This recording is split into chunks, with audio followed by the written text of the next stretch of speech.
I was asked the other day from one of my students, how do you organize your footage? So I'm going to go through a little bit of how I organize all of my content in Premiere Pro. So the first thing I like to do is organize the footage in folders. So I have a lot of folders over here with all of my images in my images folder. I then have different motion graphic templates or MOGRs here. And I use this program right here that I just absolutely love. If I go down to extensions and come over to Premiere Studio, I actually love this program. This is only the demo version, but they have so many amazing bits of content in here that I use.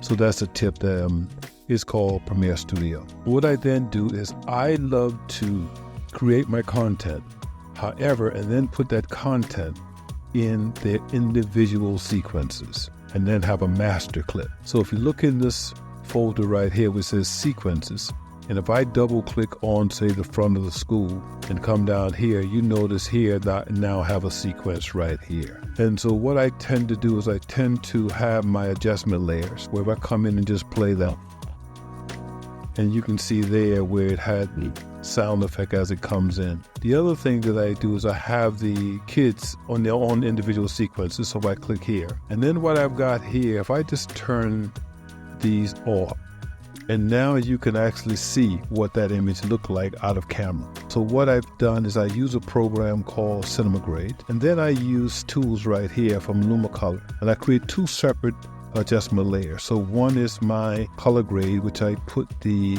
Cinema Grade on. So if I turn that one back on, that gets me there, and I do some of my adjustments inside of the Lumetri, and then I turn that back on. So if I just turn my brightness up on my screen now, you can actually see the actual difference. So if I turn this off again, you can see, and then if I turn it on again, you can see.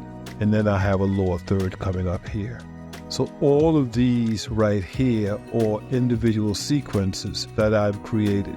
And again, one of the amazing things is if I turn off the adjustment layers there, you can actually see what it looks like. And then all of that is then put inside of the master clip right here. And so with the master clip, if I come back here and show you the sound, is put right here with the master clip. So that's how I organize all of my footage.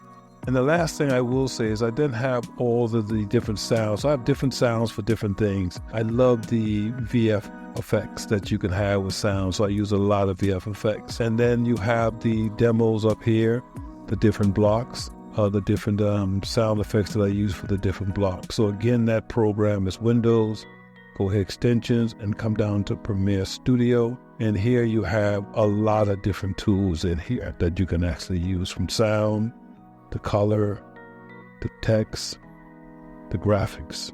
So that's been my little walkthrough of how I use Premiere Pro and put my sequence together.